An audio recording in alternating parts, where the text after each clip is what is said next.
All right. Well, again, thank you so much for joining us for this webinar where we talk about the MSN Business Analytics Flex program. My name is Gaurav Shekhar. I'm the program director for the Flex program, and I have my colleague, Mrs. Sylvia Leventhal, on this call with us. She is the program manager. Between us, we take care of most of the things that go in the program in terms of student experiences, curriculum development, and the academic and non-academic side of the program.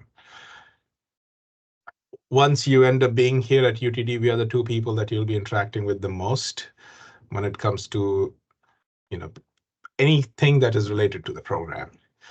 Now, before we talk about us at UT Dallas, I always try to start with why this degree program at all. If you look at different degrees that universities offer, there are too many options out there. I mean, as a university at UT Dallas, we offer more than 140 programs. But then why business analytics? And the answer is very simple. Uh, we'll have to kind of go back a few decades. When the 70s happened, one of the greatest things that the 70s brought to us was they brought technology, especially digital technology, closer to us. We saw the PCs, small and medium firms were using computers. And one thing that we know about computers is, computer applications particularly, is that they are created to manage data. That's their number one need. And the 70s and the 80s was mostly about how do we use these computer applications to do different types of jobs. The underlying data that was getting created, manipulated, modified, that kept on growing. And then the question was at the end of, 80s or early 90s, what do we do with all this data? Now people started realizing that there was a lot of hidden information in this. You could figure out patterns, you could figure out what worked, what did not work.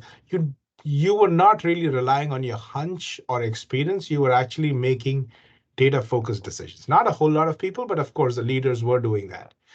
So that's where they started interpreting data. They started looking at what it is trying to tell and go from there in terms of making decisions. Now, whenever the industry has a need, like here, the need was to understand data, they always turn to trainers. They will have in-house trainings to help their uh, employees know about these different techniques. But the pace at which this was growing and the pace at which they were able to fulfill it was very different. And that is where they looked at their strongest partner. The industry looked at its strongest partner, and that's academia. I would say, as a major, the first time any institution offered a business analytics degree was 2007. So, it's not been a whole lot of time, but 16 years in the making.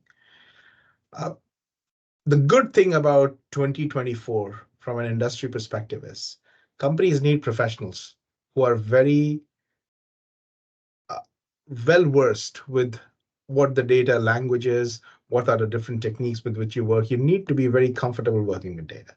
The second thing is, it's not just something which is limited to computer science or IT sectors. It is everywhere. You talk about real estate, healthcare, financial sector, every place requires analytics. The third and the most important thing that helps you is that there is a dearth of qualified professionals. Not a whole lot of people have this skill, and that is why an analytics degree right now is extremely important for the industry, but at the same time for you as well, because this is something which is missing. To be honest, to really call yourself an analytics professional, there is a lot of training that goes in this, and we'll talk about a few of those tracks and courses. But it's not like that, oh, I know how to use a particular tool, so I can call myself an analytics professional. There's a lot that goes into it, and that's why a degree program is needed. So this is a very timely uh, opportunity for you if you think about it that ways, because right now, despite so many people trying to get into the analytics field through solid trainings the way we provide, there is still a much larger demand than what is being supplied. So you're at the right spot. For our program, three things are very important. Flexibility, because we want to make sure you decide how you want the program to look like for you, in what order you want to take courses, in what order you want to skill yourself. Do you want to take an evening class, an afternoon class, morning class, etc.? All that flexibility we want to give you. The second thing which is important is engagement. Engagement is crucial because you're doing things in the class, you're doing things outside the class. Both are important. And then we're very focused on outcomes. Whatever we do, even if it's a small event, we look at how did we go about this particular event in terms of, what was the hits, what were the misses, and what can we do to make it better. And of course, we look at things like, our placement numbers, our internship numbers, what are the kind of classes we are offering, how the students are reacting to it, what's the evaluation, because at the end of the day, a well-crafted experience is our number one priority for our students. This is a 36 credit program. Half of the courses are core classes that every analytics student has to take. The rest half is electives that you can pick from 10 different tracks. You can pick all your electives from one track, or you can spread it around in multiple tracks. That's up to you. So the flexibility piece that we are talking about, uh, there is your flexibility. It's a STEM designated program. So if your employer is looking for STEM skills, this is a STEM designated program. The other thing is, if you're an international student, the extended ability to work on your CPT, OPT because of STEM designation is afforded through this. Our intakes are in fall, which is the third week of August. Then we have the spring intake. We just had our spring class start a few weeks ago. And then in summer also, we have a small class that enters. Summer, we are open right now for summer of 24 and fall of 24 and spring of 25 as well, if you're looking forward to it. Some things about our program. We are the largest in the country in terms of a face-to-face program. The average starting salary is about $100,000. And there are partnerships with dozens and dozens of companies. And these companies are not just, we don't just know them on a high hello basis. These companies are the ones who are sending their professionals, and we are working with them, you know, uh, on projects. They are speaking in our classes. They are mentoring our students. They're hiring our students. So there's a lot of activity going on with them. UT Dallas is ranked very high in the state of Texas in terms of return on investment. And that is something with our business analytics program within UT Dallas that is ranked high. Just to give an example, if you take an education loan, generally your company, the institution will give you like 7 to 20 years to pay it off. Our students are paying it off in like 2 years, 2.5 years. So that speaks a lot about it. More than 600 students every year pursue an internship. The average that goes is about $30 an hour, which is congruent to what a full timer makes. So they say that if you make $1 as an intern, you make $2 as a full timer. And $30 an hour is about $60,000 as an intern, which is in line with our full time numbers as well. So there are three different formats that we have here. We have the Flex program, which is our program, 10 tracks. It's 85% of the classes are face-to-face. We have a few online options as well if you want those. It's self-paced, so you decide how you want to finish it. The fastest you can finish this program is 1 year, and the max time you have is 6 years.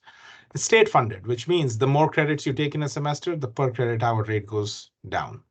We have two other flavors called Cohort and Online. Cohort has 2 of the 10 tracks, but again, it follows the rest of the uh, scheme. Like 85% is face-to-face, and it is self-paced. And then a purely online program as well, with all the courses 100% online. GRE and GMAT waivers are available, as well as scholarships. So let's look into what our requirements are for a scholarship or a GRE GMAT. So our application will require a GRE or GMAT score. If you don't have them and you want to seek a waiver, not a problem. You can just submit the application without them, and our advising team will take care of it, when they pick up your application.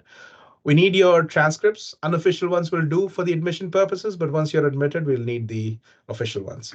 Your resume, letter of recommendation, we need 3 of them. If you have more than 2 years of experience, 1 letter of recommendation is okay. Remember, we need at least one of these LORs from a working professional. Now, this is a person that may have worked with you, may not have worked with you, just that they should be a working professional. And then a personal objective statement, which is your essay. One page, double spaced is okay.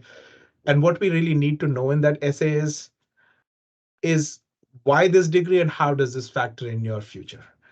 We don't offer any application fee waivers. The first time when you apply to UT Dallas, there is for the first program that you undertake, you'll have to pay the application fee, which is $50. There will be a $50 charge for foreign credentials evaluation if you have not completed your undergrad here in the US. But after that, for any other program that you apply at UTD, you will not have to pay the application fee. For the fall semester, we have the scholarships available. The deadline is May 1st.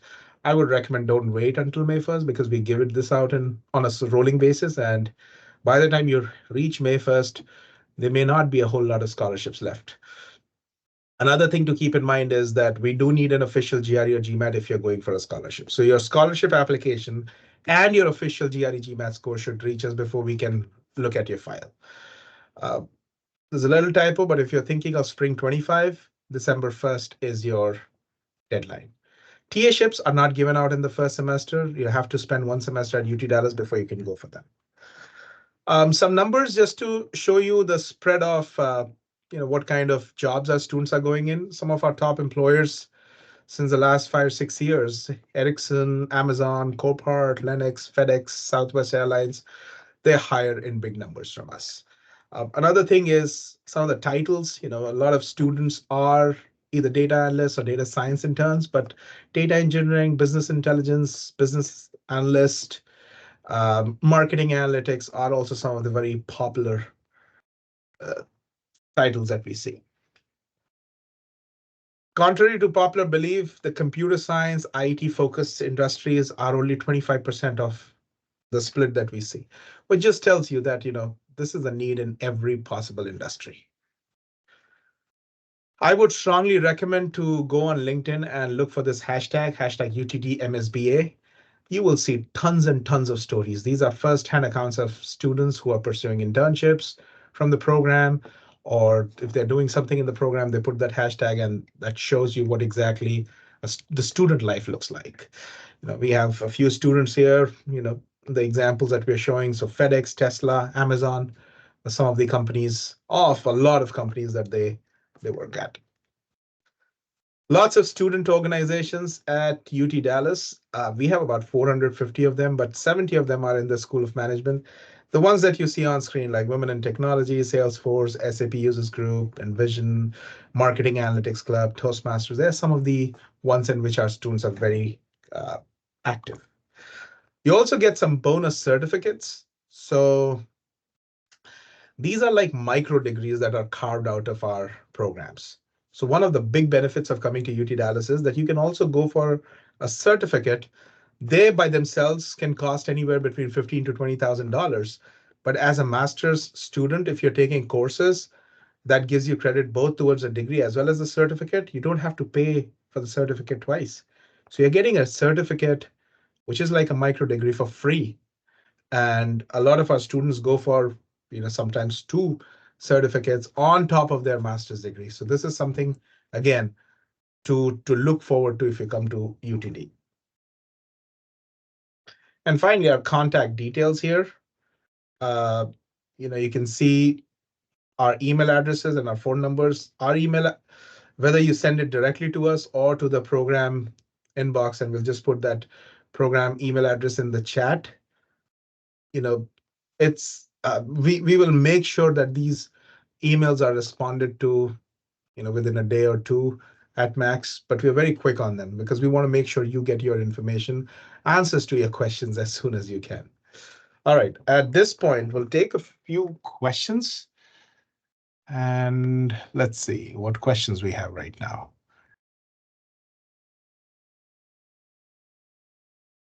Okay.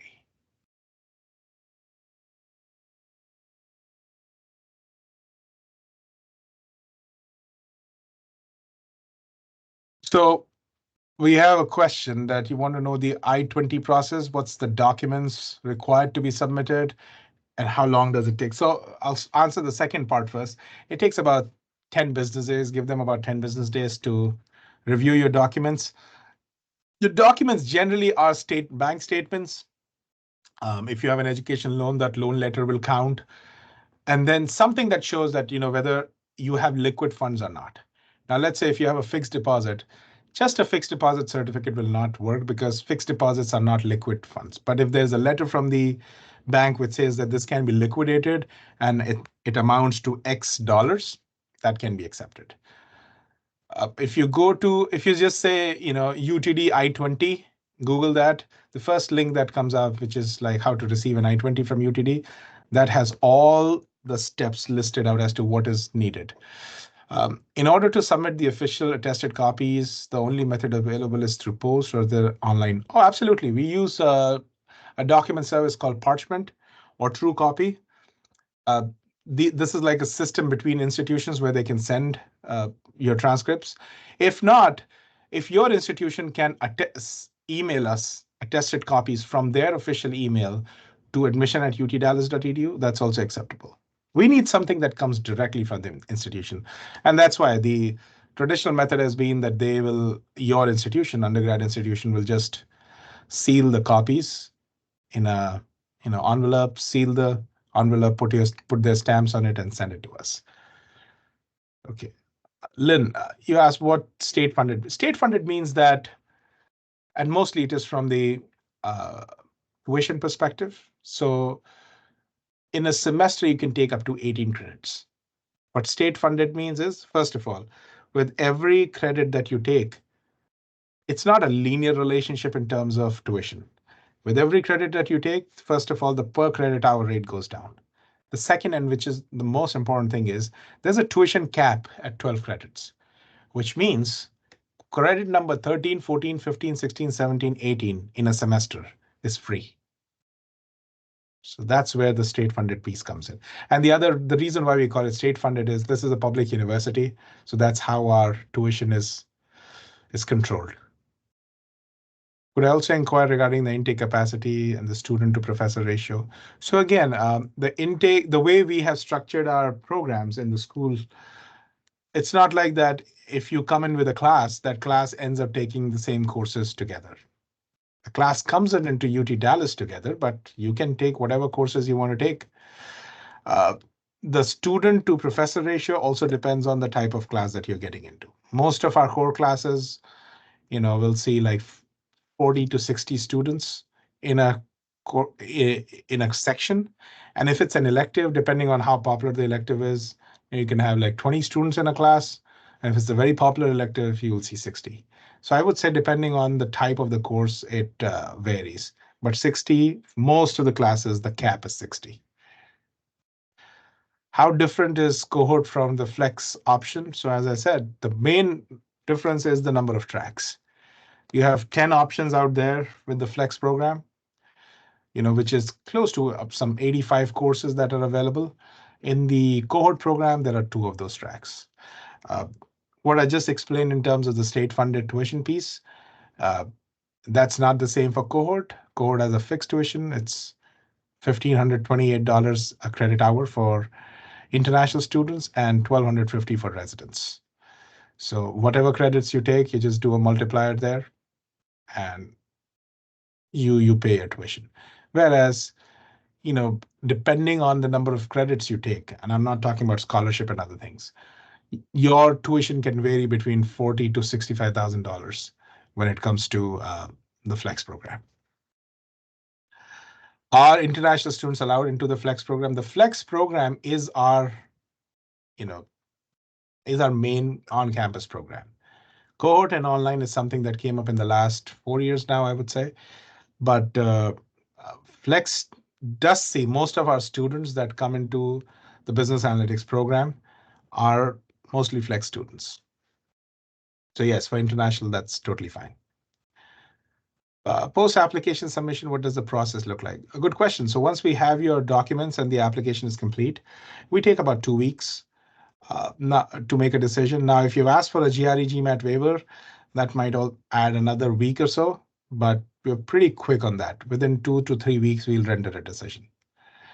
Keep an eye on your email because if there's something crucial missing, we will ask you on the email to send that to us. Jose, the MSBA online allows me to apply for OPT if I'm an international student. Unfortunately not. We don't offer an F1 visa for our online program. The reason why I say that is because one of the requirements for the F1 visa is face-to-face classes.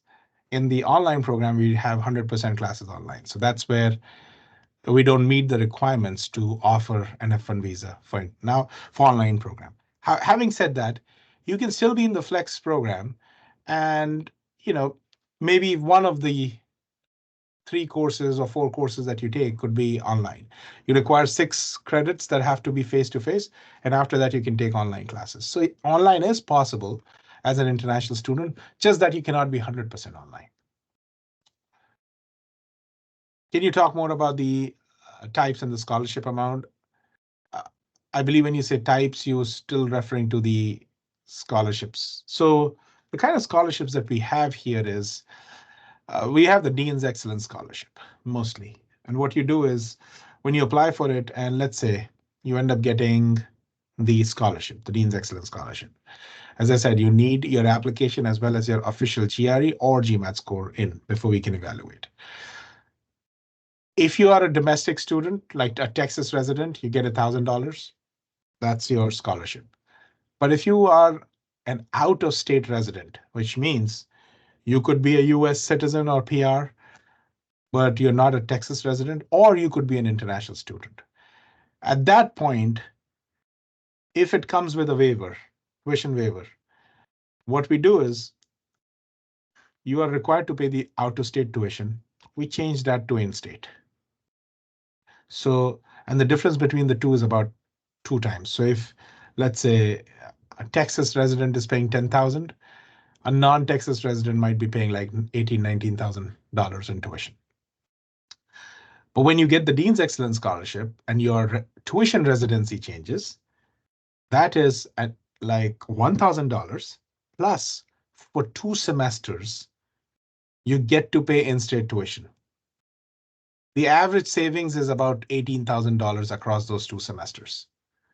So a student who gets a Dean's Excellence Scholarship in the Flex program ends up saving about $19,000, $20,000 over the course of 2 semesters. And that's big. Okay, give me the money. What is the total completed credit needed if you're doing accounting path with MSBA? Again, if you're taking MSBA and you're taking the accounting track, it's still 36 credits. What you'll do is you'll take the core classes, and then if you're specifically looking at accounting, then you take your electives from accounting. Again, as I said, you don't have to really take all the credits, electives from one track. You can split it between multiple tracks. If you're already working for a Big Four, not in the capacity of studies, how does internship work? So we don't want you to leave your job to do an internship. What we do in that case is we'll ask you to do a special project that is agreed upon between you and your manager. And what you do is you think about what that project looks like. You have to demonstrate that you're using skills that you've earned in the program. That's all we need. And we have a significant number of students who are working full-time and doing this either full-time or part-time that use this special project as a way to get up to 3 credits in the program. In case we receive an admit, is there a deadline within which we need to make a decision? Well, again, there is no particular hard and fast deadline. Of course, before the start of classes, you'll have to make that decision. But until and unless you accept it, you won't be able to enroll into classes. If you're looking for fall 24, if that's your semester to start, by the end of April, enrollments will begin. So you will have to accept the decision to be able to enroll in classes. And remember, there is no seat fee. There is no fee involved here in terms of just getting you to accept the admit. I understand that a semester-long non-remote internship is required. Can this occur at any point in the program after the required 36 credits? So For any student, after they complete 12 credits, we are good to have them do this. However, especially for international students, they will have to complete 2 long semesters in the US before they can start an internship. So 2 long semesters is fall and spring. Summer doesn't count as a long semester. So once you complete that, you can start. But if you're a domestic student, the minute you have your 12 credits done, you are eligible to start an internship. You can do an internship for 0 credits, or you can take up to 3 credits for an internship. You can do it in multiple semesters. So for example, you're afforded 3 credits, and let's say that you see yourself doing an internship for 3 semesters. You can split that credit into 111 internship credit for 3 semesters. A lot of times students say, and this is mostly students who are working professionals, they say, we just need to get that off our, as a required item. We just need to check the box. So we'll just do a 0 credit internship. And what we'll do is the 3 credits that we could have used for an internship, we'll just save it for another course. Sometimes people who want to do that quickly, they might say, well, we'll just take the 3 credits for the internship. That reduces my requirement in terms of number of courses I need to get into, and uh, I'll finish my degree faster. So that flexibility is available to you, how you want to do it. With our international students, mostly they do a 0, 1, 2 if they're doing 3 semesters, or 1, 1, 1, or 0, 2, 1, however you want to split it, that's up to you. What qualities do your most successful students have post graduation? Oh, that's a amazing question to ask. The number one thing is these students, these students are not successful after they complete. They are successful way before they even think about completing the program. There are a lot of traits that they display as a student in the program. So some of them are, they're very engaged students. You will see them in different student organizations. They're doing well in their classes. They are the active ones in the classes. They are not shy of participating. Okay, they are networking very well. That's one thing that I've seen with some of our most successful students. They're great networkers. Okay, they're participating in competitions. Engagement, participation is key to your overall development. Once they graduate, whichever their company they're working with, they always make sure that they find ways to come back and contribute. As a alum, there are mentoring opportunities. There are, opportunities for them to do stuff around, you know, uh, hiring students, or coming and speaking in the classes, or keeping themselves engaged with the university in some sense. Another thing that we have seen with these students is while they were a student, they will work on things that they have the most issues with. For example, public speaking is a critical skill. Now, you might think about a very technical program, if you think about it that way, that you may not need that.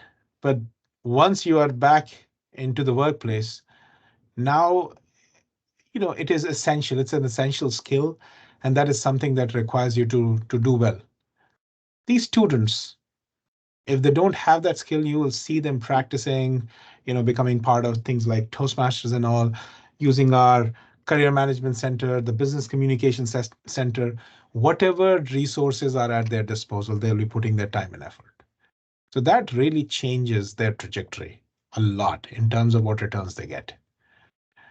Again, there is no silver bullet that you should do a set of things, but I would say if you keep increasing your engagement, whether it is with your peers or whether it is with industry professionals, your professors, whosoever it is, engagement is key, because engagement always leads to betterment. And I think intentionally doing it helps. What are the different kinds of events or contests hosted for networking with professionals and alumni? Well, we do a lot of hackathons. That is one thing that our students love a lot, because in a very short span of time they're able to work on something together. Um, there are a lot of boot camps that we do. We do that before the start of the program. We do that within the program. For example, we are getting ready with one of our student orgs to host a data storytelling workshop. How do you not just use a visualization tool, but how do you craft good stories with it? There's another event coming up where we're using, again, it's the visualization group itself. We're going to use Tableau to create a resume. How do you make a resume using a data visualization tool? Then there's the hackathon coming up with Alteryx. Our students are getting ready to work on the Adobe Analytics Challenge, which is a global competition. So again, we just wrapped up a few weeks ago. We had a hackathon with a pharmaceutical company that took the top 6 students in that hackathon just started their internships this past week. So again, these competitions, networking events, we're going to host a mentoring event with about 20 industry professionals. And what they're going to do is this workshop will be all about how do you go about networking in a networking event. So teaching students how to do networking. Our career management center, they host close to 200 companies every semester, and they have a packed agenda for the entire semester. So this is just a, a portion of the large number of things that we do here. To be honest, uh, UTD students are called comets. So we have a comet calendar, which is all the events that we're doing on campus every day listed. And I can assure you that on a daily basis, there are easily anywhere between 10 to 15 events that are happening across the campus. There is no way that you can feel that there's nothing happening today. I know, it's a dull day that nothing is happening. There's always something happening, whether it's in the school or some other part of the university. So it all depends on how you are engaging yourselves, and we really promote our students in terms of sending them to networking events outside the campus as well. I mean, as a matter of fact, just before we started this webinar, you know, from one of our industry partners who brings us a lot of CIOs to work with our students, just sent an email saying that, you know what, there is a regular mentoring event that we do with them. And, it does cost to go to these places, $50, $60. They always buy those tickets for our students. So a dozen of our students will be sent through some sponsorship that we have received from a partner so that our students can go and network with the top of the bracket professionals. Most of them are senior vice presidents or CXOs in their organization. So that's just a few examples of some of the events that we do all the time. Okay, thank you for posting that calendar there, Sivi. Oh, we are right at the end of our questions here. The more questions, we have a few more minutes. Feel free to put that. We will have the recording of this webinar posted on our YouTube channel. We do have a lot of other videos as well there. So it's not just the program or this webinars, but if you have questions about the other degree programs as well, they do have their videos out there. But as we mentioned, just sending us an email sometimes is the easiest way to get your questions answered. We are very quick on that. Okay, I do see a question. Is it required to domain data analysis before the master's? Okay, if I understand it correctly, is it required to have these skills under the belt? Like us a few tools or frameworks related to analytics before you start the program? Not really, but having said that, if you have some handle over things like R, Python, and SQL, just some basics. There are a lot of online resources available. You don't have to pay a whole lot of money. They're mostly free. If you have some handle over R, SQL, and Python, you're good. That just gives you a little head start. But if let's say you don't invest any time in these things by yourself and you want to do it in the program, by all means. We have courses, foundational courses in programming that we teach. Um, one of the courses that most of our students take in the first semester is the database course. So we start with pretty much the basics in that, and they take you to some advanced concepts. So the quick answer is no, you're not required, but it's recommended if you have some idea of what these three things are, Python and SQL is, and you should be good.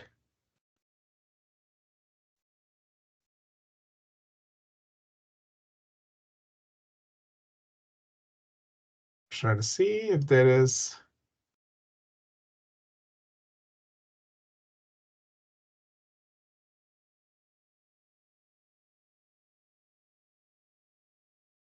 All right. So I don't see any more questions here.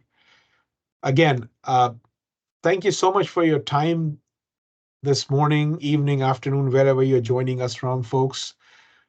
We do this very regularly. Please check out our program page for some of the other information that you may need in terms of, student profiles, internship numbers, full-time numbers, or when the next information session is.